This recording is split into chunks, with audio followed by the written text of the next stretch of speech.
Então, 1 Samuel, capítulo 8, vamos ler a palavra do Senhor, que diz: Tendo Samuel envelhecido, constituiu seus filhos por juízes sobre Israel. O primogênito chamava-se Joel, e o segundo, Abias, e foram juízes em Berseba. Porém, seus filhos não andaram pelos caminhos dele. Antes se inclinaram à avareza e aceitaram subornos e perverteram o direito. Então, os anciãos todos de Israel se congregaram e vieram a Samuel a Ramá. E lhe disseram: Vê, já estás velho, e teus filhos não andam pelos teus caminhos. Constitui-nos, pois, agora um rei sobre nós, para que nos governe como tem todas as nações. Porém, essa palavra não agradou a Samuel, quando disseram: Dá-nos um rei para que nos governe. Então Samuel orou ao Senhor. Disse o Senhor a Samuel: Atende à voz do povo em tudo quanto te diz, pois não te rejeitou a ti, mas a mim, para eu não reinar sobre ele. Segundo todas as obras que fez desde o dia em que o tirei do Egito até hoje, pois a mim me deixou e a outros deuses serviu, assim também o faz a ti.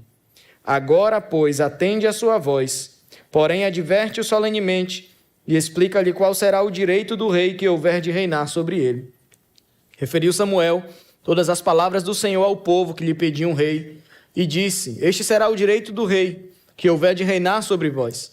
Ele tomará os vossos filhos e empregará no serviço dos seus carros e como seus cavaleiros, para que corram adiante deles. E os porá uns por capitães de 1000 e capitães de 50, outros para lavrarem seus campos e ceifarem as suas messes, e outros para fabricarem suas armas de guerra e o aparelhamento de seus carros. Tomarás as vossas filhas para perfumistas, cozinheiras e padeiras. Tomará o melhor das vossas lavouras e das vossas vinhas e dos vossos olivais e os dará aos seus servidores. As vossas sementeiras e as vossas vinhas dizimará para dar aos seus oficiais e aos seus servidores. Também tomará os vossos servos e as vossas servas e os vossos melhores jovens e os vossos jumentos e os empregará no seu trabalho.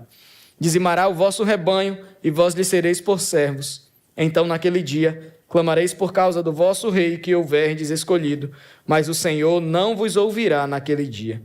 Porém, o povo não atendeu à voz de Samuel e disse: Não, mas teremos um rei sobre nós. Para que sejamos também como todas as nações, o nosso rei poderá governar-nos, sair adiante de nós e fazer as nossas guerras.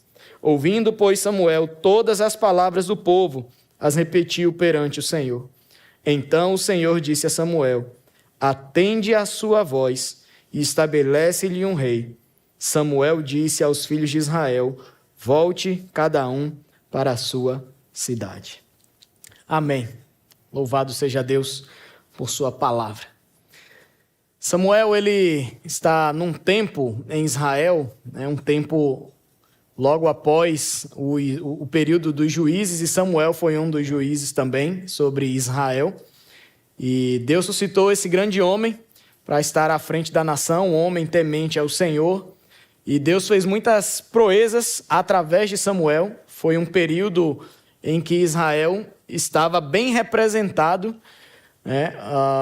Samuel era uma autoridade religiosa em Israel, servia como juiz também. Ele estava ali para colocar ordem na nação. Lá em Juízes, no capítulo 17, verso 6, nesse período, o texto lá vai dizer que foi um tempo onde não havia rei em Israel e cada um fazia o que queria. Então imagine a bagunça. Mas de tempos em tempos Deus suscitava algumas autoridades, Deus suscitava algumas pessoas, levantava algumas pessoas para estar à frente do povo, para organizar a coisa.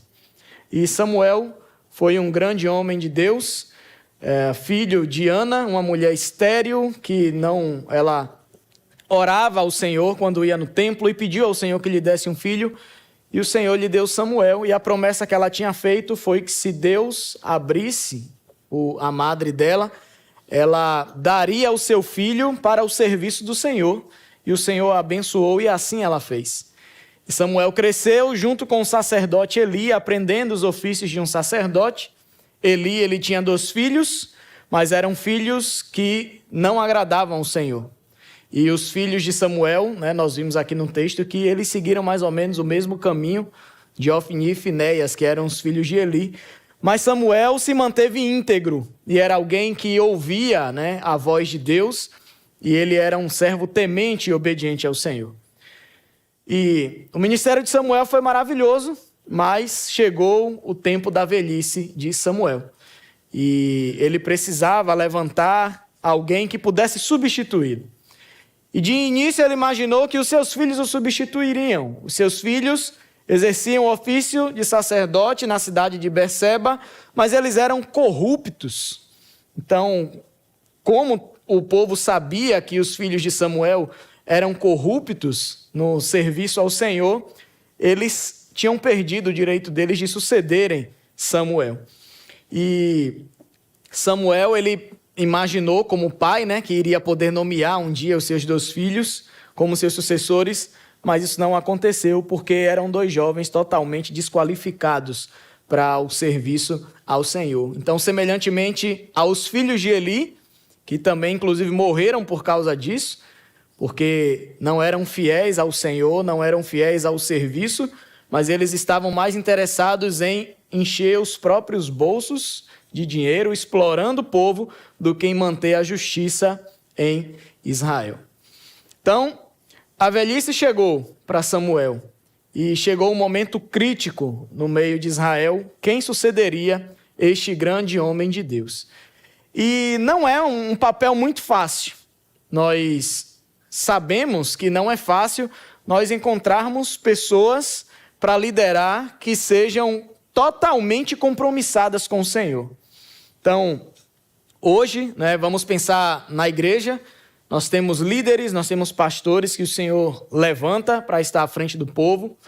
E, infelizmente, muitos dos pastores que se levantam nas igrejas, nem todos eles são fiéis ao Senhor. Nem todos eles estão compromissados com o ministério pastoral, em cuidar das pessoas, em se dedicar em oração, em aconselhar, em estudar, em realmente doar a sua vida em prol do bem dos irmãos e também glorificar a Deus sendo fiel no chamado de Deus para a vida dele. Imagine quando a igreja acha alguém assim, então suceder alguém que é exemplar, sendo alguém fiel ao Senhor, é muito difícil. Israel estava passando por isso naquele tempo. Quem substituiria Samuel para estar à nossa frente, governando o povo? E aí, os anciãos de Israel, eles se juntam e eles quiseram trazer algo novo para Israel. Israel vivia numa teocracia. Deus era o rei do povo. Então, Deus levantava algumas pessoas que eram representantes de Deus no meio do povo, sacerdotes, profetas, juízes. Samuel, ele foi um juiz, foi um governador também no meio do povo, mas não havia reis naquele tempo. A monarquia era um costume dos povos gentios, do povo que não servia ao Senhor. Eles levantavam homens no meio deles como rei para governar eles. E os anciãos trouxeram essa novidade, quiseram trazer essa novidade para Israel. Eles olhando para os reinos que estavam à sua volta, eles desejaram no coração deles também ter um rei, alguém humano que os representasse em meio às batalhas. E não era uma necessidade de Israel, porque Deus havia livrado já Israel de muitas batalhas e dado vitória ao seu povo. No capítulo 7, inclusive, de 1 Samuel, nós temos um texto que nos mostra que Deus dá vitória a Israel contra os filisteus que haviam roubado a arca do Senhor. E do capítulo 7 para o capítulo 8 se passam 25 anos mais ou menos na história, e aí agora nós vemos Samuel velho. E quando os anciãos viram que os filhos de Samuel não poderiam sucedê-los por serem corruptos, eles trazem essa novidade no meio de Israel.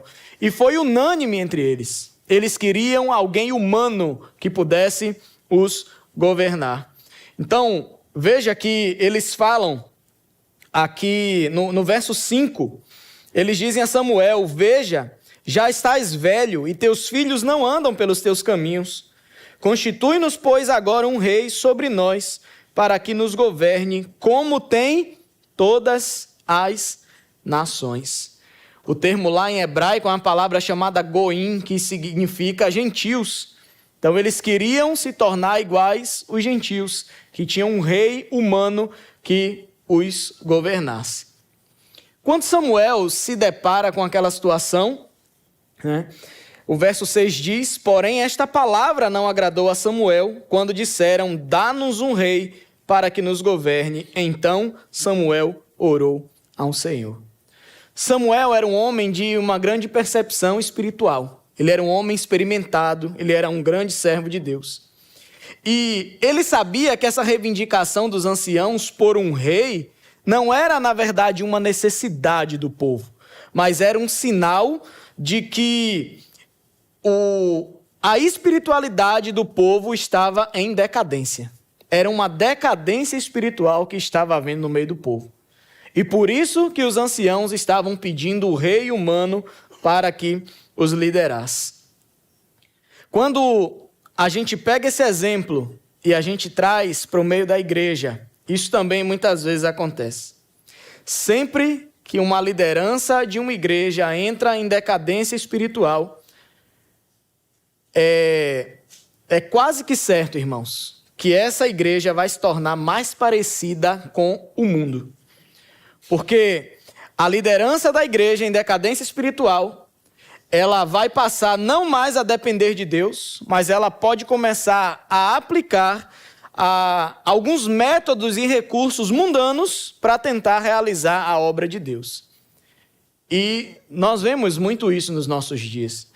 Muitos recursos, muitos métodos humanos que líderes têm usado para trazer crescimento à igreja. E crescimento, eu digo, não é um crescimento espiritual. Muitos pastores não estão preocupados com a maturidade espiritual do rebanho, mas estão preocupados em quantidade. Quer que a igreja cresça em quantidade, muito mais do que em crescimento espiritual. E isso é um sinal de decadência espiritual no meio da liderança. E Samuel, como um líder experimentado, como homem de Deus, ele estava atento a isso. Israel, na verdade, não precisava de um rei humano, eles não tinham necessidade disso, porque Deus era com o seu povo. Deus estava cumprindo o papel dele de líder, de dono daquela nação. Mas ele estava percebendo que o povo estava numa decadência espiritual. E por isso eles estavam querendo se tornar iguais às nações gentílicas, às outras nações. É justamente assim que o mundanismo começa a entrar no meio do povo de Israel.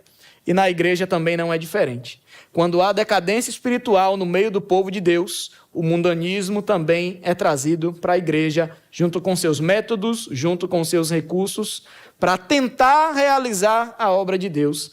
Enquanto a palavra do Senhor nos mostra no livro de Atos, que aqueles irmãos, eles se reuniam em todo o tempo, em orações, em louvor, eles repartiam o pão entre eles, eles perseveravam na doutrina dos apóstolos, e quando eles faziam isso, o Senhor dava o crescimento à igreja.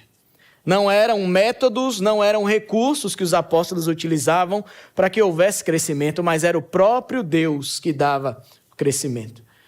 Mas quando há decadência espiritual no meio do povo de Deus, o mundanismo facilmente entra no meio do seu povo. E é essa situação que nós vemos aqui em Israel. O mundanismo entrando no meio do povo de Deus. Uma novidade. Queremos uma novidade. Não tem quem te suceda, Samuel.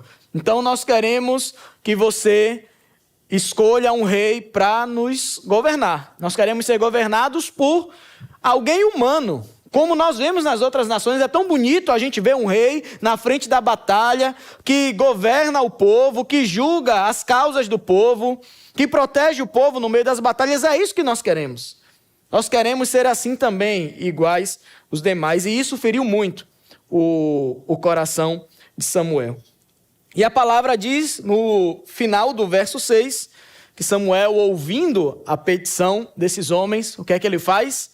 Ele ora ao Senhor. Gravem bem essa atitude de Samuel. Ele ora ao Senhor. Ele não toma nenhuma atitude precipitada. Isso é uma característica de alguém que é experiente. Ele não é pressionado pela petição das pessoas.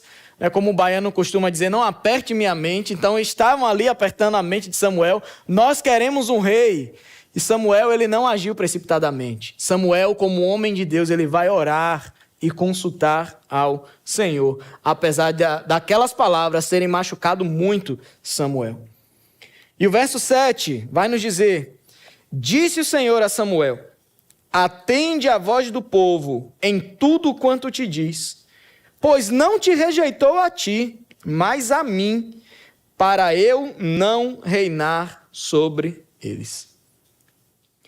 Eu acho que a resposta de Deus para Samuel foi uma surpresa até para ele. Acho que Samuel estava até com medo de consultar o Senhor, o que é que Deus vai fazer com esse povo. Talvez Deus pense em fulminar todo mundo, mas Samuel foi e orou. E entregou essa petição a Deus. E Deus manda Samuel atender a voz do povo, porque a reivindicação era unânime entre os anciãos de Israel. E Deus diz: Samuel, não fique preocupado. Porque Samuel, quando ele ouve aquilo, ele se sente rejeitado. Porque Samuel era um homem que estava ali pela causa de Deus. Então era como se as pessoas estivessem rejeitando a ele. Samuel foi alguém que trabalhou muito no meio do povo de Deus, que Deus fez muitas coisas através dele, e o povo simplesmente estava rejeitando a Deus, e Samuel também estava se sentindo rejeitado naquele momento. Como se todo o trabalho que ele tivesse feito foi em vão. Olha o que é que as pessoas estão pedindo: um rei, alguém humano para governá-los. E aí Deus manda Samuel ouvir o pedido do povo, e o Senhor diz: Samuel, não fique preocupado, porque eles rejeitaram, foi a mim, não foi a você. Porque eles não querem que eu reine sobre eles. E isso ocorria, né, essa revolta, esse sentimento de rejeição de Samuel, ele sentiu isso justamente por isso, porque ele era alguém que se identificava com a causa do Senhor. Quando a gente olha para esse aspecto do povo chegando para Samuel e pedindo um rei, e Deus fala assim: olha, eles rejeitaram a mim porque eles não querem que eu reine sobre eles. Nós vemos um grande pecado aí no meio do povo, que é o pecado da idolatria. Primeiro nós vimos o mundanismo entrando no meio do povo de Israel. Eles queriam ser iguais às outras nações, eles queriam ter um rei humano iguais às outras nações. Agora nós vemos aqui o pecado de idolatria. O pecado de idolatria acontece quando nós colocamos qualquer outra pessoa ou qualquer outra coisa no lugar de Deus no nosso coração, no altar do nosso coração e nas nossas vidas. E Deus sentiu isso. Deus disse: eles estão rejeitando a mim, eles não estão rejeitando a você. O que o povo quer é que eu não reine sobre eles. E isso foi algo muito duro. Samuel, ele estava ali no momento de quase perto de sua aposentadoria. Imagine o sentimento daquele homem, né? Estou sendo rejeitado pelo meu povo. Alguém que eu servi durante toda a minha vida de maneira tão fiel. Logicamente que a fidelidade de Samuel, em primeiro lugar, era uma fidelidade a Deus. Mas isso se refletia também no trabalho dele perante o povo. Ele foi fiel com o povo. E a fidelidade dele a Deus se refletia no trabalho dele. E isso, infelizmente, acontece, irmãos. Samuel não foi o primeiro a passar por isso. Samuel, naquele momento, experimentou o que Moisés experimentou, quando o povo se voltou contra Moisés. Samuel experimentou o que muitos profetas de Deus também passaram, quando Deus levantava os profetas para pregar a mensagem de arrependimento e o povo simplesmente rejeitava a mensagem dos profetas. E Samuel também experimentou o que Jesus futuramente experimentaria: rejeição do seu povo. Lá em Lucas, no capítulo 19, verso 14, Jesus contando a parábola das 10 minas, justamente nesse versículo, Jesus ele discutia no coração do povo de Israel. E Jesus diz: não queremos que este reine sobre nós. Descortinando o coração do povo. É o que Jesus diz, era o que estava no coração do povo. O povo não queria que Jesus reinasse sobre eles. E Jesus, ele sente essa rejeição do povo. Jesus foi rejeitado pelo seu povo. O povo ao qual ele foi enviado não deu ouvidos ao Senhor Jesus. Então Samuel estava passando por essa situação de rejeição e o povo estava demonstrando esse pecado de idolatria. Eles estavam rejeitando a Deus e eles queriam um governo humano sobre eles. A partir do verso 10, Samuel, até o verso 18, Samuel vai falar quais seriam os direitos de um rei e seriam um peso muito grande para o povo. Israel vivia de uma maneira maravilhosa, porque não tinha um rei sobre eles. Então, a liderança do povo eram os anciãos, que eram os líderes das famílias. Então, cada ancião, ele governava a sua família. Então, o que eles plantavam, eles colhiam para a subsistência. Logicamente que eles também contribuíam para o serviço de Deus, né, com suas primícias, com os dízimos, para a manutenção da tribo levítica, né, os homens que trabalhavam em prol do trabalho de Deus. E eles não tinham nenhum rei que sobrevivia às custas do povo, mas eles passariam a viver assim agora. Então, embora tenha sido Deus que sancionou a monarquia, ele vai advertir o povo antecipadamente do preço que Israel iria pagar por essa inovação que eles queriam trazer. Então, resumindo tudo o que Samuel falou ao povo, olha, o rei ele vai enriquecer às custas de vocês, eles vão convocar os seus filhos e suas filhas, os homens para o serviço militar, as mulheres para os serviços domésticos, e praticamente os filhos de vocês serão escravos do rei. Além disso, teriam os tributos que o povo teria que pagar ao rei. E isso foi uma coisa que se tornou tão pesarosa, e Deus já estava avisando o povo, que se você for um pouquinho mais para frente, lá em 1 Reis, no capítulo 12, versículo 4, depois que Salomão morre, a gente vai ver o povo indo à presença de Roboão para pedir alívio a Roboão do jugo pesado que Salomão, como rei, tinha colocado sobre o povo. O texto diz assim: teu pai fez pesado o nosso jugo, agora, pois, alivia tu a dura servidão de teu pai e o seu pesado jugo que nos impôs, e nós te serviremos. Então, o jugo realmente do povo ter um rei era muito pesado. E Deus estava advertindo ao povo, mas mesmo assim o povo insistiu. Não importa, nós queremos um rei. No verso 19 diz isso. Porém, o povo não atendeu a voz de Samuel e disse: não, mas teremos um rei sobre nós. O pecado de Israel, irmãos, não foi pedir um rei a Deus. O grande pecado de Israel foi a insistência deles que Deus desse um rei a eles imediatamente. Porque Deus já havia planejado um rei para eles. Quando vocês voltam na palavra de Deus, nós vemos inúmeras evidências de que ao longo, lá do Pentateuco inclusive, Deus diz que um dia Israel teria um rei. Deus prometeu isso a Abraão e Sara. Deus prometeu isso a Jacó, que haveria reis em sua descendência. Você pode ver isso lá em Gênesis no capítulo 17, capítulo 35 também. Lá em Deuteronômio 17, versos 14 a 20, Moisés ali diante de uma nova geração da nação de Israel, ele já prepara aquela nação para um rei, pouco antes deles entrarem na terra prometida. Então fazia parte do plano de Deus levantar um rei para estar à frente do povo. Mas não seria um rei conforme a vontade do povo. Seria um rei segundo o coração de Deus.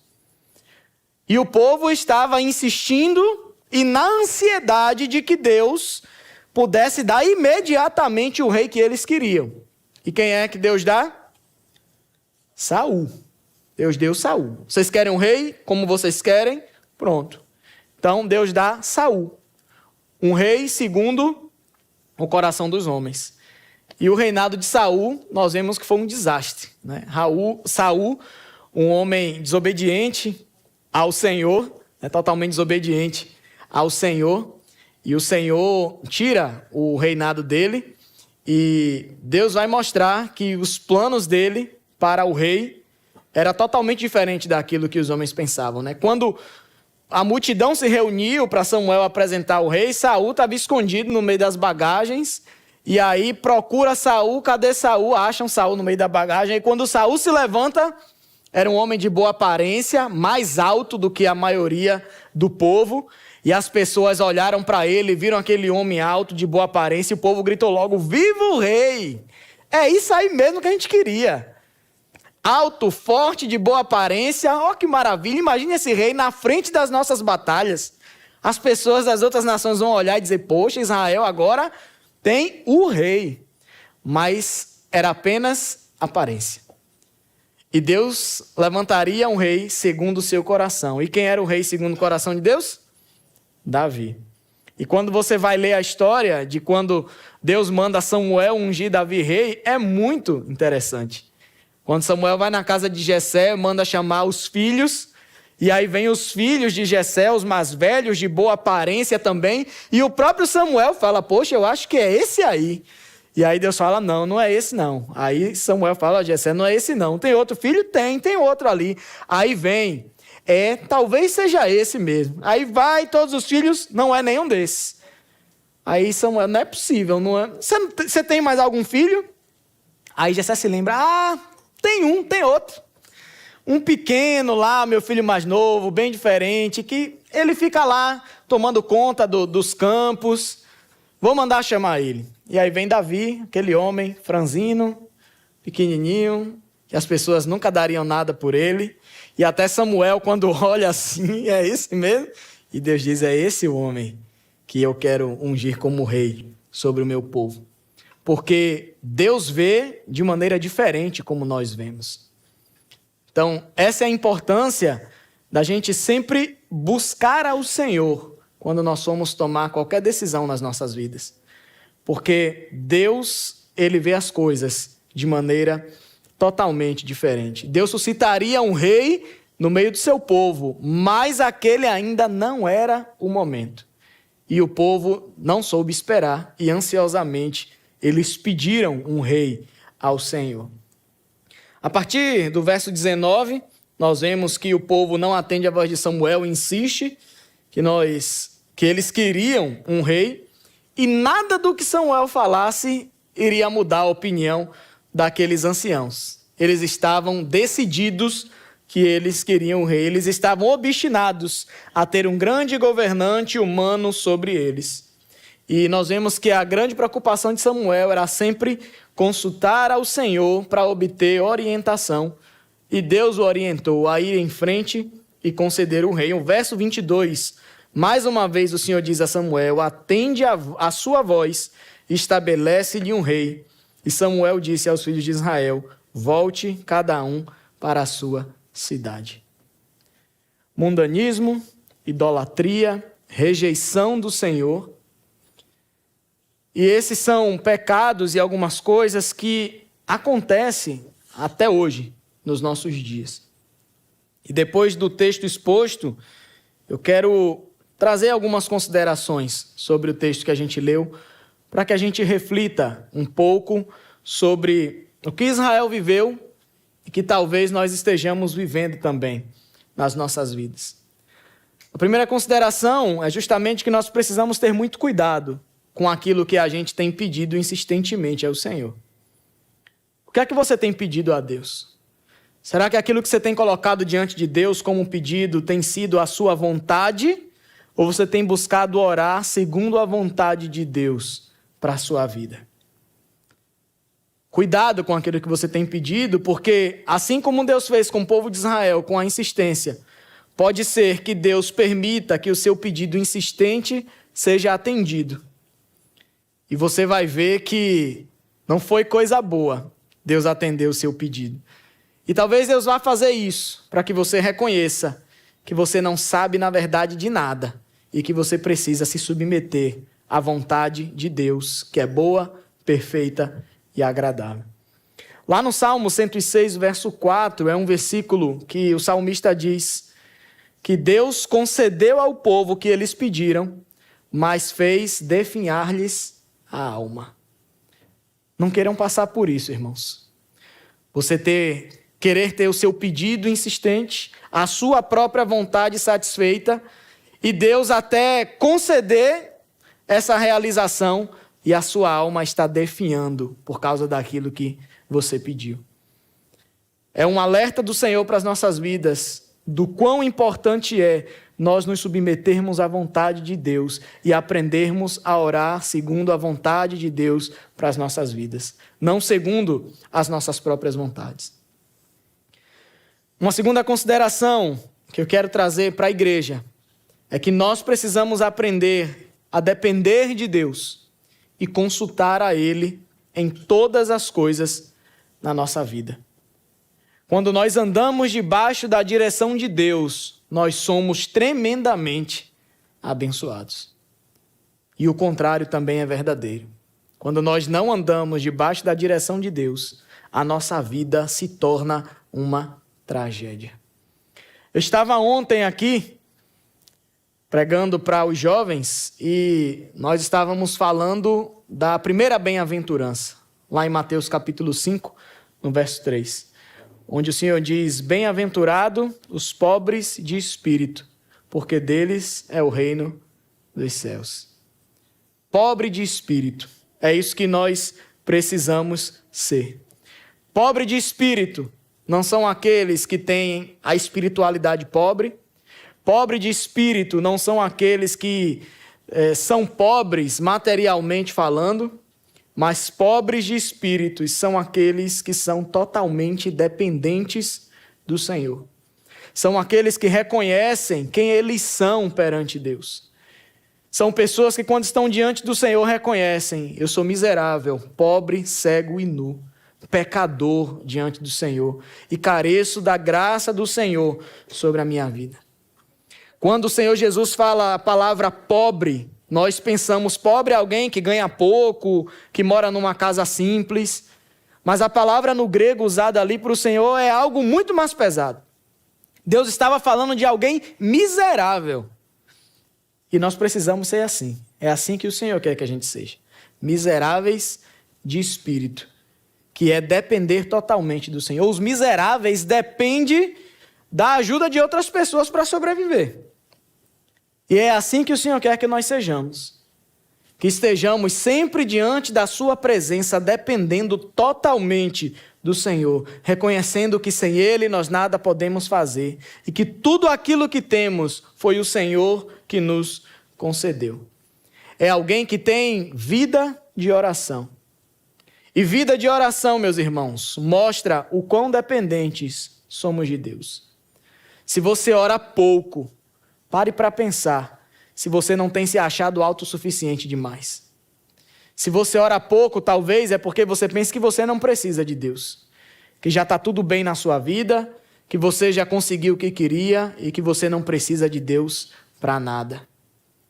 Mas se lembre que todas as coisas que talvez você tenha conquistado, e em sua maioria provavelmente sejam coisas materiais, são coisas que passam. E o Senhor está preocupado em nos abençoar com coisas que são eternas, e principalmente as coisas espirituais. Se você tem uma vida de oração, que você busca o Senhor insistentemente, é porque você demonstra que você é totalmente dependente do Senhor. Não adianta dizer: dependo de ti, Senhor, se a gente não tem vida de oração, se a gente não busca o Senhor, se nós não consultamos ao Senhor em tudo aquilo que nós fazemos na nossa vida, mas a gente é ansioso, a gente quer tomar logo uma atitude na nossa vida. Vamos aprender a consultar o Senhor e andar sob a direção dEle, que certamente nós seremos muito abençoados. Uma outra consideração do texto é nós refletirmos: quem é que tem governado as nossas vidas? Será que nós estamos satisfeitos com o governo de Deus sobre nós? E será que é Deus mesmo que tem governado as nossas vidas, ou nós já tomamos uma atitude como o povo de Israel? Não quero que o Senhor reine sobre mim, a partir de hoje eu sou o Senhor da minha vida. E isso é algo que acontece muito sutilmente. Você não precisa se rebelar contra Deus para você tomar uma decisão como essa. As coisas acontecem de maneiras sutis. E às vezes você é alguém que faz parte da igreja, que se diz ser cristão, só que Deus, para você, Ele é apenas o seu Salvador, mas Ele não é o teu Senhor, Ele não governa a tua vida. Você não faz a vontade de Deus na sua vida, mas você faz apenas aquilo que você quer. E quem tem sido o Senhor da tua vida? Se Deus não está no centro da tua vida, se Ele não governa a tua vida, você está incorrendo no pecado de idolatria. Você é um idólatra. E o Senhor está abrindo os seus olhos para que você se arrependa nessa noite, diante do Senhor. Muitas vezes, quem tem governado a sua vida é você mesmo. Você decide o que você faz da sua vida. Não é Deus que decide. Porque você acha que você sabe o que é melhor para você. E nós não sabemos de nada, na verdade. Talvez quem esteja governando a sua vida seja o seu dinheiro. Você vive para o dinheiro. Se um dia um dinheiro lhe faltar, talvez você se desespere, tenha pensamentos suicidas. Talvez quando o dinheiro lhe faltar, o mundo para você e a vida para você acabou. Se você pensa dessa forma, é o dinheiro que tem governado a sua vida. Talvez que tenha governado a sua vida seja o seu trabalho. Você vive para o trabalho.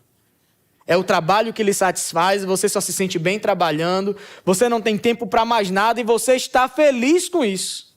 Só em trabalhar. E geralmente o trabalho é para conquistar e conquistar cada vez mais coisas. É um alerta que o Senhor também está nos fazendo. Talvez quem governe a tua vida sejam os teus filhos. Você não consegue ver a sua vida sem os teus filhos. São pais que às vezes estão vendo os filhos crescendo e indo embora e pais que ficam depressivos por isso. O que vai ser de mim? Meu filho está indo embora. São pais que não conseguem ver a vida sem os filhos. Muitas vezes os filhos têm sido o Senhor da vida dos pais. E quando nós fazemos isso, quando nós colocamos qualquer outra coisa no lugar de Deus, em outras palavras, nós estamos dizendo: Senhor, não quero que o Senhor reine sobre mim. E nós estamos rejeitando o Senhor quando fazemos isso. É tempo de nós nos arrependermos diante do Senhor e dizer: Senhor, reine sobre a minha vida. Eu quero fazer apenas a tua vontade. Um outro ponto que a gente olha para Israel, nesse texto que nós lemos. O que é que Israel, na verdade, queria? Garantia de proteção nas batalhas que eles lutavam, e eles achavam que um rei humano iria trazer isso, sendo que Deus já tinha livrado eles de batalhas que, humanamente falando, estariam perdidas para o povo de Israel, e o Senhor concedeu vitória. Israel queria alguém que eles pudessem ver e seguir esse rei. Talvez o que eles achavam difícil era seguir a um Deus que eles não podiam ver. Um Deus invisível. E como é que eu vou obedecer aos mandamentos de um Deus que eu não posso ver? Um Deus que é invisível. E muitas vezes a nossa dificuldade é justamente essa. Temos confiado mais nos homens, porque nós vemos e podemos seguir, do que em Deus. E nós precisamos estar atentos a isso também, buscando colocar Deus sempre em primeiro lugar nas nossas vidas. Deus é espírito, nós não podemos ver. Mas o Senhor deu-nos a oportunidade de conhecê-lo através do nosso Senhor Jesus Cristo. Quando Paulo escreve aos Colossenses, ele vai dizer justamente isso, que Jesus Cristo é a imagem do Deus invisível. Através de Jesus, você pode ver a Deus. E uma última coisa que nós, como igreja, precisamos lembrar é que a nossa vida, ela continua, os tempos mudam, as circunstâncias mudam, mas o povo de Deus não pode mudar. O povo de Deus não pode querer ficar trazendo inovações mundanas para o meio do povo. O que nós precisamos sempre é pedir a Deus que nos dê sabedoria para que a gente aprenda a se adaptar aos novos desafios dos nossos tempos que nós vivemos, mas nós não podemos abandonar as antigas convicções. Nós não podemos jamais abandonar a doutrina da palavra do Senhor. Nós não podemos jamais abandonar o nosso Deus. Nós precisamos nos manter firmes. A palavra de Deus deve ser o nosso alicerce. A palavra de Deus deve ser a nossa rocha, onde nós estamos bem firmados como servos do Senhor. Quando nós nos atentarmos a essas coisas, certamente podemos ter a certeza de que verdadeiramente Deus é o Rei das nossas vidas. E que isso seja uma verdade na vida de cada um que está aqui nessa noite. E se talvez Deus ainda não seja o Rei da sua vida, talvez se você ainda não se entregou ao Senhor Jesus, não pediu para que Ele venha reinar no seu coração, o Senhor te convida nessa noite. E aí no seu lugar você pode fazer essa oração aí onde você está, entregando a sua vida ao Senhor, reconhecendo o quão pecador você é e o quanto você precisa de Jesus para ser salvo. E certamente o Senhor se tornará Rei da sua vida e a sua vida será completamente transformada e você obterá a salvação que somente o Senhor Jesus pode lhe dar. Amém, igreja. Vamos orar ao Senhor nessa noite. Nós te bendizemos, ó Pai, por tua palavra pregada nessa noite. Nós oramos, ó Deus, pedindo ao Senhor que descortine os nossos corações nessa hora, para que nós possamos reconhecer quem é verdadeiramente que governa as nossas vidas. E nós nos achegamos a Ti, ó Pai, arrependidos, com o nosso coração quebrantado, Senhor, pedindo perdão ao Senhor, porque sabemos que em diversas circunstâncias da nossa vida, facilmente nós colocamos outras pessoas ou algumas coisas no altar do nosso coração. E nós desentronizamos o Senhor da nossa vida. Pedimos perdão por isso, Senhor.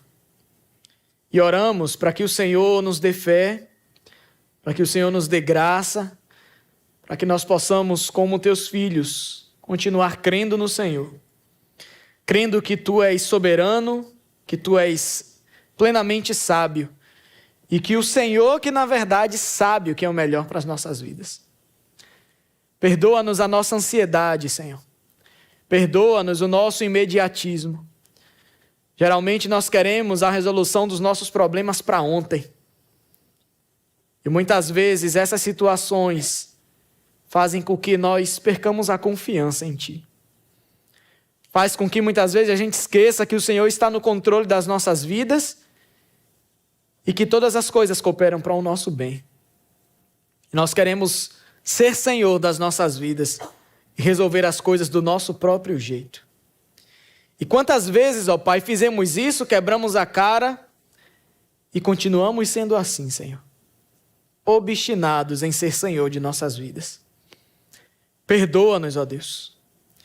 Perdoa-nos se em algum momento da nossa vida nós fizemos isso contra o Senhor.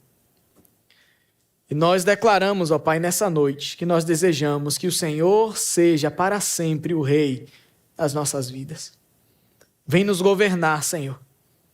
Faz em nós a Tua vontade, ó Deus, assim como ela é feita no céu. Nós queremos viver não como pessoas deste mundo, mas nós queremos viver como cidadãos do reino de Deus, obedecendo e fazendo tudo aquilo que é a Tua vontade, Senhor. Nos ajuda a viver dessa maneira, uma vida piedosa, uma vida que agrada ao Senhor e que glorifica o Teu nome. Nós queremos Te agradar, Senhor, nos nossos pensamentos, nas nossas ações. Nós queremos Te agradar nas nossas palavras. Nós queremos Te agradar em tudo aquilo que fazemos, ó Deus. Vem reinar nas nossas vidas, nas nossas casas, nas nossas famílias, no nosso trabalho, na nossa vida financeira, na nossa vida sentimental. Em todas as áreas da nossa vida, vem ser o Senhor. de cada um de nós. É o que nós oramos, Senhor, nesse momento. Oramos também em favor daqueles que aqui se encontram, que porventura ainda não se entregaram ao Senhor. Pedimos ao Teu Espírito Santo que continue operando nesses corações, trazendo o convencimento que eles precisam, para reconhecerem o quanto precisam do Senhor e que essas vidas se rendam aos Teus pés. E que eles possam declarar que só Tu és o Senhor da vida deles. Ser conosco como igreja, Pai. Reina sobre nós. Que essa igreja seja conhecida por isso, de ter o Senhor Jesus como nosso Rei. Muito obrigado, ó Pai, por este dia na Tua presença. Nós louvamos ao Senhor e oramos agradecidos no nome de Jesus. Amém.